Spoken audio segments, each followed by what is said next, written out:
Good morning, YouTube community. It is a gorgeous, I think it's now afternoon, but it was morning a short while ago.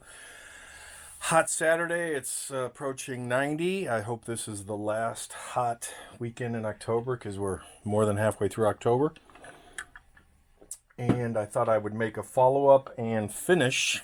Wasn't intending on doing this, but I decided because of the changes I made to one of the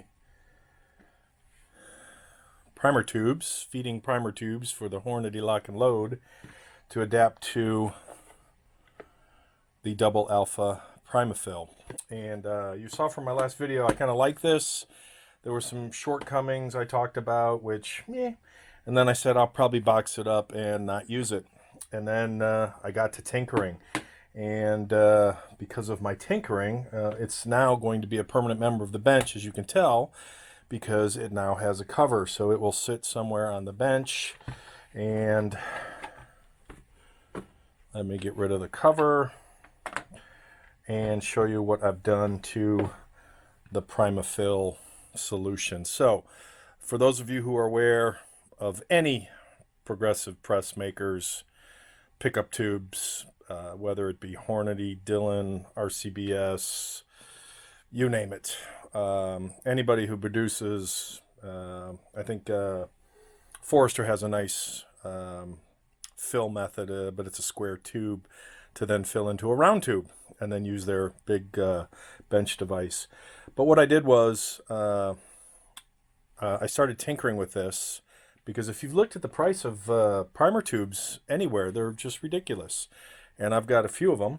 So I decided on one of my spare larges for large pistol prime, which is what I will be using this for. Could do the same thing with small. I pulled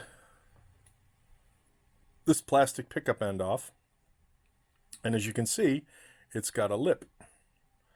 And I opened up primers. You can see there's one missing because that missing primer is right here. And if you notice, and this probably won't focus well enough, if you notice, that is a pretty perfect fit of primer to pickup, but that's on the inside diameter.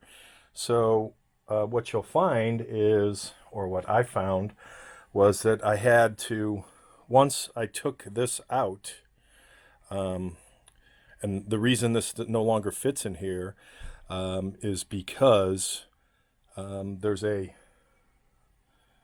this is the actual cut, and it's still got some sharp edges, but this sits on top. Well, when it was whole, this was the piece, and this top piece here,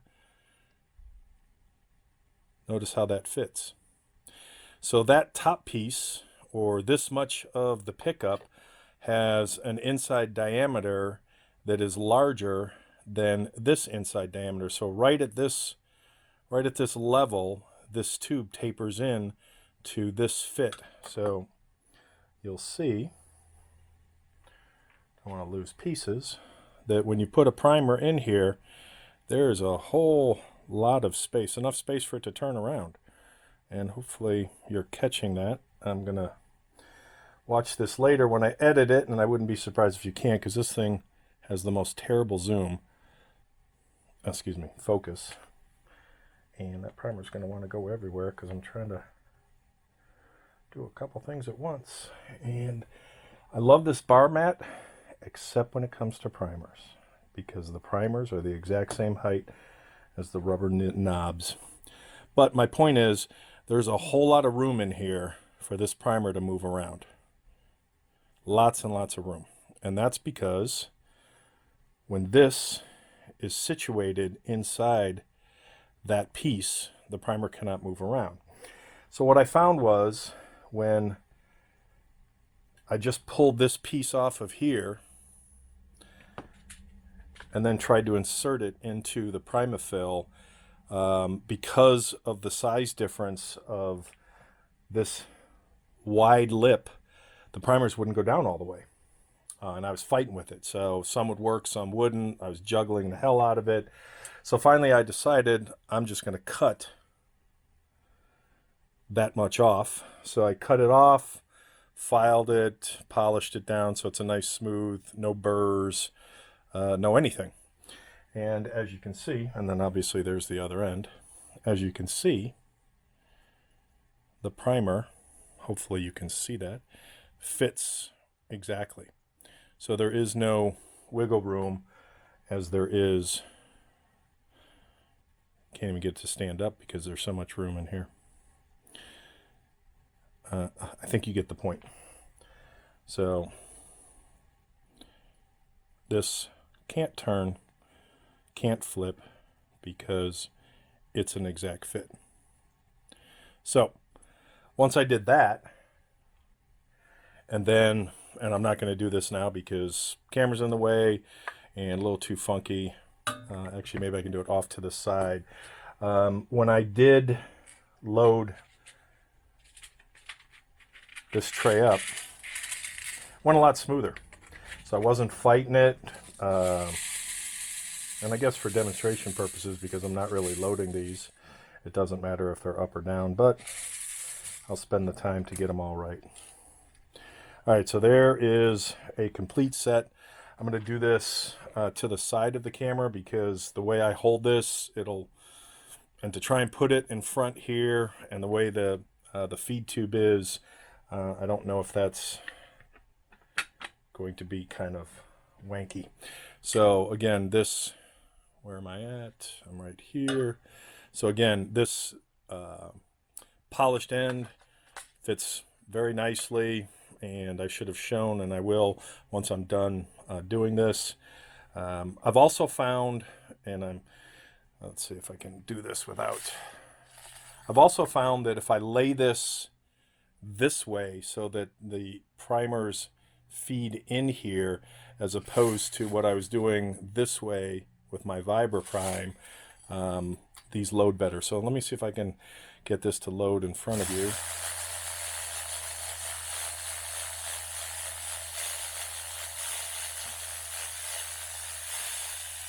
And Murphy's Law. So this is one of the reasons I kind of do like the fact that there's no lock on this, because when something does get into the point where it's not flowing the correct way, it's very easy to fix. Whereas with the Vibraprime, you got to take that puppy apart, and a little more problematic. And again, because I'm trying to do this on film or in front of you, I'm holding this at a weird angle above the bench, which I normally would not do, and maybe that's introducing my whatever. But nice fill. They're all there. Let me lay this down. And what I was going to say, in fact, I'll put these right here for now. What I was going to show was that when this is inserted, it is all the way up to the lip there. So there's nothing, it's an exact fit. So the size of that large hole is the exact same size as the inside diameter. Both inside diameters are the same size. So that makes things a whole heck of a lot easier. I didn't want to spend the money, couldn't justify it for anybody's primer tubes. They're just ridiculously expensive. And to have more than a few laying around, a quick chop with the little mini saw that I use for my 300 blackout trim, brass trimming for 223 to 300 blackout, and then just doing a little sand and polish to get that to be burr free and nice and smooth to the touch. That was a nice way to make the Vibraprime, to make the Prime, what is it called? Primafill. I was going to call it Primall. So now that'll go on the bench, and it'll probably go right there. And that is it for the follow-up. All done with this one.